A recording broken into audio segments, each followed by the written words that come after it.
Okay, how's everybody doing this evening? Of course, once again, my name is Kent. Streets are empty.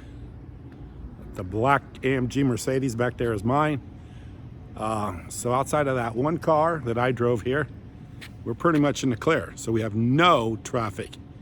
And what is it tonight? I think it's like a Tuesday night.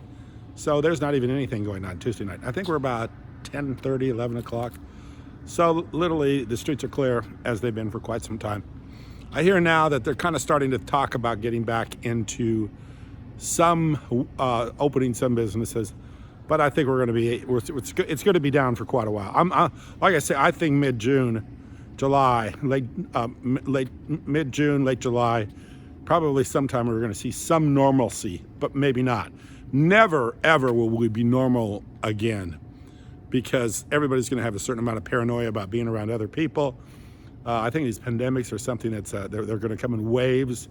Once this has started, I don't think it's going to end. I think you're going to see a pandemic every year, and we're going to make a big deal out of it, like we made out of this one. So get used to what's going on. This is going to be a fairly common occurrence, where there's going to be some virus or something out there that is going to threaten the health of people. And that you need to be prepared, and you need to be ready, and you need to readjust your life for. So, enough said about that. But what I really want to talk about tonight is I want to talk about, everybody's been talking about this, in fact it's been taking up most of the news, is that oil actually went in the negative. So the trading of oil actually went in the negative. I think it went down negative $35 a barrel. So nobody wanted to take delivery of the oil. Nobody wants to take delivery on the oil. So it just goes in the negative. I mean, it doesn't go zero, it goes negative. So it's somebody is paying you $35 a barrel to take the oil. Now, I made a video a few weeks ago probably now, about how futures contracts work. Because obviously nothing goes to zero that has some value, and oil has value. I mean, eventually, if you store it, it's going to be able to be used. But the reason that this went to zero is because it's all paper. And what happened is the traders got caught. They got caught on their shorts.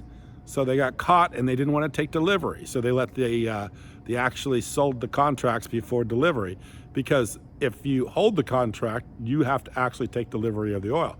So they didn't want to take delivery of the oil, so they sold the contracts. The contracts went negative. The price of oil went negative. So it literally had no place to deliver the oil for all the oil that was actually sold on the market. So this is the same thing that happens with all commodities. It happens with grains. It happens with gold. It happens with all commodities. That it's a paper money market. And when things go like oil did the other day, where there's been a supply glut because we have everything shut down because of the coronavirus. So literally, people that were shorting oil or had bought oil contracts that weren't really wanting delivery on the oil contracts had to bail on those contracts. And since they bailed on those contracts, the oil actually went into the negative, because there's no other way anything goes into the negative unless it's something that is artificial, and that's exactly what you find out. The same thing happens to gold. The same thing hasn't happened to gold right now, because actually gold is trading fairly well. But what I'm saying is that's the world we live in as far as commodities are concerned. So if you're thinking about gold, you can see what happened to oil. Nobody ever thought oil would trade in the negative. The same thing can happen to gold too, because they can oversell gold and put that in the negative too, because you don't physically have to hold or own or take delivery of those contracts that you're selling. That's why it's a fake market. It's a phony market. It's a BS market. And that's why you should never get involved with that. And I would never recommend anybody to do that. And the other thing that's happened here recently is my son, who's a pretty sharp trader, was shorting airline stocks. Well, he got killed the other day because what happened was he was shorting the stocks, but the government bailed him out. Well, then he got killed on a short. So he was shorting airline stocks because they were going down, and obviously with this pandemic and everything like that going on, he had made some pretty good money on some of the contracts that he'd had. But now the airlines, and actually he wasn't doing directly airlines. He was doing, he was doing a junk like a junk bond short on a number of different industries, and I think the airlines were one of them. Well, he was selling, and actually, when the government stepped in and bailed out the airlines, then that ruined that short, which now I think would have. He told me that he was selling for a penny, and that when the airline came in and bailed him out, that this ETF, whatever it was that he was buying, went up to $1.27. So you would have made $1.27, $1.26 if you'd owned this contract, these contracts. So when you're playing with those kind of contracts, you're just playing in a manipulated game. The other thing that the government's doing is they'll probably bail out the oil industry. They're bailing out the airline industry. They're bailing out the farmers. They're bailing out everybody. So this is an artificial, manipulated. Everybody is getting some way of financed, some way of bailout, so that they could stay in business. Small Business Administration is getting bailed out again because they put in so much money. So one of the things I really want to point out to you tonight, there too, is when these traders get caught short, like they did with the oil, and they have to bail on the contract, and they don't take delivery of the oil, and the oil just goes into the negative, they've got to make up those shorts. So in other words, you can get your phone call and say, well, you sold oil at this price, and now it's down below. You can't just go to zero. Now you owe us money. So it's like if you had one of these contracts, you could end up owing somebody money. So you might have to end up selling. Let's say you were trading Bitcoin. You might end up having to sell Bitcoin to cover your oil contract that went into the negative. So you would never think that you'd be in the negative, but you can be in the negative because it can go below zero, and that's exactly what happened. First time ever that this has happened. But this artificial market went into the negative, so these traders could be caught short, having to make up the $35 because it's in the negative, when all they thought they would do is lose money from the contract and not actually have to dig out of their pocket to pay for where it went, which is below zero. So these traders may end up selling assets to cover those shorts, which means if they own Bitcoin or any other kind of cryptocurrency, they could be selling those. So this could hurt Bitcoin. The other thing going on is you could have a lot of people with the market the way it is right now end up getting in a position where they may have to sell Bitcoin or other cryptocurrencies that are doing very well and going up in value to cover some of their losses in some of their other trading. So that could be something that people might have to keep an eye on and think about, that even though I'm very bullish on Bitcoin, and I think everybody should be very bullish on Bitcoin, you may have these short-term positions where people have to make decisions. And one of the decisions they have to make is, if I have to cover my losses in the oil market, I might have to sell some of my other assets, and one of them may be cryptocurrencies or Bitcoin. So you may see something like that happen, very unusual. So yeah, this is a crazy, crazy market that we're in, a crazy, crazy world that we're in.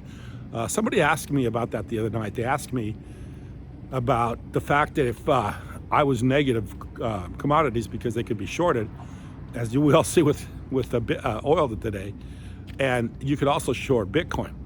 Well, the problem with shorting Bitcoin is it's not quite the same thing. On Bitcoin, I don't think Bitcoin trade. In fact, I know it doesn't trade on the Chicago Board of Trade. But on Bitcoin, the shorting of Bitcoin, you're limited how far it can go down. So in other words, if you borrow the Bitcoin from somebody and then you sell it on a short, you might have to cover that before it goes down too far. So the person that lent you the Bitcoin may be able to ask for it back if it goes down too far. The other thing about shorting Bitcoin right now is Bitcoin's down from about 68% of where it was at its high. So it wouldn't make a lot of sense to short Bitcoin right now because it's not at a super high level. It's a very low level. There's a couple exchanges that do it. I would never short a cryptocurrency. That is really playing with you see what happened to people today trading oil. What happened to them? Bitcoin's even a more volatile market than oil ever is. So yeah, you could see how you could get caught really quickly by shorting Bitcoin. I don't think it's done very often. I rarely hear anybody do it. I don't think it's a very healthy thing to do. It's just, and the other thing about trading Bitcoin is Bitcoin has a fixed number. Oil or gold does not. We don't know how much oil there is in the world, and we don't know how much gold there is in the world. So when you buy and short those commodities, nobody really knows the fixed amount that there is in the world. We know exactly how many Bitcoin are going to be mined. We know exactly how many Bitcoin there are. So there isn't this, we don't know. Prudhoe Bay could have a ton of oil that we don't know about. There could be gold someplace that we don't know about. We don't know. So those actual numbers aren't ever completely known in the commodity like they are in Bitcoin. So a very interesting day. Hopefully people understand that it's a very volatile market when you have stuff like this happen today, like when you have literally have oil go below zero, and quite a ways down below zero. Because I know all the years that I grew up, oil was always trading very, very well. In fact, the dream of any landowner is to have someone find oil on his property or her property, and to see oil just absolutely fall, below the price. Not only the price of production, but below the price of anything. And that's another interesting point, that when oil is at zero, then Bitcoin is at 6,000. Then literally it's $6,000 to buy. And actually, I think Bitcoin's around $6,500 for Bitcoin to buy. You could buy a barrel of oil for a barrel of oil is the equivalent of $6,500 in Bitcoin. So Bitcoin has done very well. And I think I was going to look those numbers up tonight, but I didn't do it. I think Bitcoin has been the best investment this year so far. So from January to where we're at right now, I think Bitcoin has done better than anything else. So, and I think over the past 3 years, and absolutely since the 2009, where Bitcoin was literally zero, and now Bitcoin $6,500, $7,000, nothing else has even come close to the investment that you could have made by putting your money in Bitcoin back in 2008, 2009. And I understand that was a very difficult thing to do, actually 2009, because not very many people understood it. But 2012, 2013, I remember I was talking to my son the other night.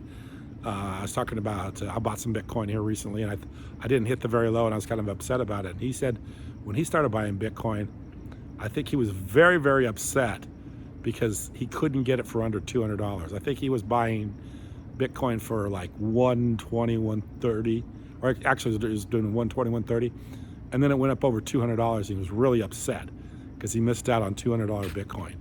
And I mean, missed out on buying under $200. I think he bought it like slightly over $200, and he missed out on that, so he got really upset about it. But yeah, I mean, there's a lot of opportunities to buy. I bought Bitcoin for well under where it's trading at today, and I think in the future that you're going to see a lot more a lot more people that understand that Bitcoin is a fixed number, and that it will never go into the negative. Can't go to the negative like oil did today. So Bitcoin will never trade in the negative like oil traded today. So anyway, interesting times we live in. I appreciate you watching. Thank you very much. Oh, also, last thing. Got a couple links down below I want to have you check out.